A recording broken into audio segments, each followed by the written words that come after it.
One of the best parts about working in New England and the Boston mission is that there's a high level of intellectual individuals. We've got Harvard, we've got MIT, we've got Dartmouth, we've got all of those like big Ivy League schools, and there's this high level of intellectual just learning there. But and so that itself proves to be a challenge at times. Um, but a lot of those intellectuals are actually members of the church. We have one of the members of our mission presidency is actually the is or was the dean of the Harvard Business School, and so he's one of the most humble and most kind men I've ever met. But he definitely knows what he's doing. He's a genius, and there's just a high level of intellectual people. Number of people there. They're very smart. Along with that, though, there's also a high level of just the. There are some slums. You can't. I guess they're not really slums, but they're neighborhoods that are a little less well-to-do, and that's usually where I did most of my work. Working with the Brazilian population or the Portuguese population, we worked a lot with. We worked a lot in the Cambridge area. That was my first area. It was completely Portuguese. There were a lot of Brazilians out there, and there were a lot of Portuguese. The Portuguese were a little bit less receptive to us because they tended to be very Catholic. The Brazilians were a little bit more evangelical, a little bit more open to less traditional views on Christianity. And there were a lot of Cape Verdeans, and Cape Verdeans are very interesting to work with. They do speak Portuguese, but they speak Portuguese Creole, which is a little bit different and very difficult to understand for someone who didn't really know Portuguese at first. It got easier, but it was very interesting to work with that demographic. The growth of the church in Boston has actually grown a lot. Recently, we got a new mission president about 8 months into my mission. He's coming home this summer, but he changed how he looked at missionary work. The mission president beforehand, he was very big on following the rules and set us up to be a very obedient missionary. We tried to be very obedient missionaries, and our mission was very obedient when he left, and we got handed over to this incredible man whom I have great love and respect for, who took that obedience and told us that he trusted us. And he relaxed some of the rules. They were very strict for a while, and he relaxed some of them and let us have a little bit more leeway with certain things.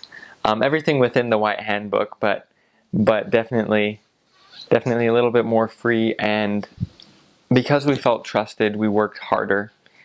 At least I felt I did. I felt like I learned a lot about myself because I felt trusted. And the growth of the church changed so much that this past November, we were asked to help to pray and fast for the mission. I'd been home for about a year at that point. But we'd been I'd been in communication with the mission president, and they called it a November to Remember, which was their goal was something like 80 baptisms. Which for New England was fantastic because when I first got to the mission, it was about 25 a month. So they wanted 80 baptisms in November. By the end of November, they ended up getting 100 baptisms, which was remarkable. It was astonishing. But consistently, that mission has seen growth that is unprecedented. We went from 25 baptisms in June to about 50 in September or October, something like that. So we looked at things differently because we felt we were trusted to do what we needed to do. We didn't have a set, like, follow this, follow this, follow this. I'm not saying that is not effective, but there were some missionaries who felt a little bit controlled and a little bit jaded by it. But once they were given that freedom and leeway, they were able to work the way they wanted to, and the way they felt was most successful. Out in Boston, tracting is not quite as effective as it could be, especially in the areas that I worked in. There were 3-story homes, so there was a family living here, a family living here, and a family living here. And the only way to get a hold of them was by ringing the doorbell. Well, 95 out of 100 times, all of the doorbells were broken.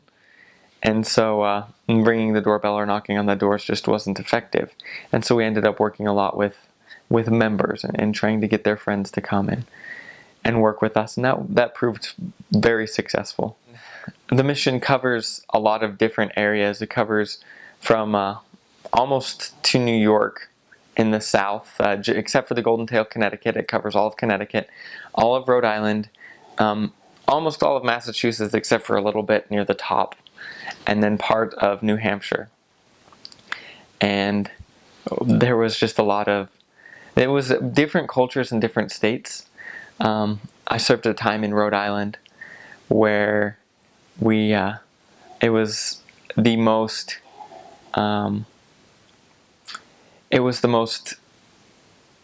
rundown part of Rhode Island, you might say.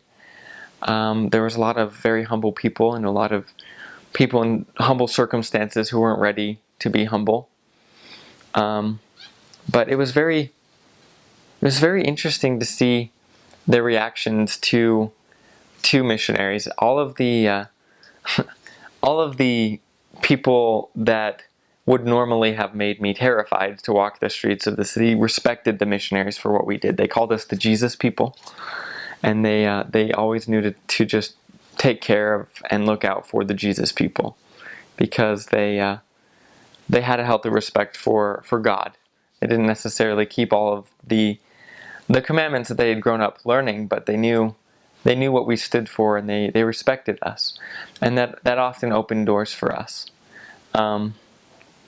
It was very cool to see the level of respect that we got from a lot of people. Not all of the people, the intellectual types tended to be very aloof and very distant. They liked to think more along the lines of science, rather than considering religion as a possibility for the explanation of certain scientific things.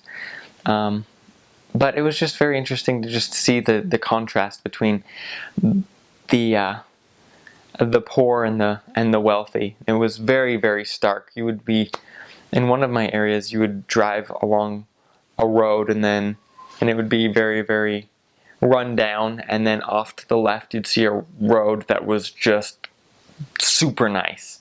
Really nice houses, really nice cars in the driveways. But it was just very stark, very line. There was a line, and one side was one way and one side was the other.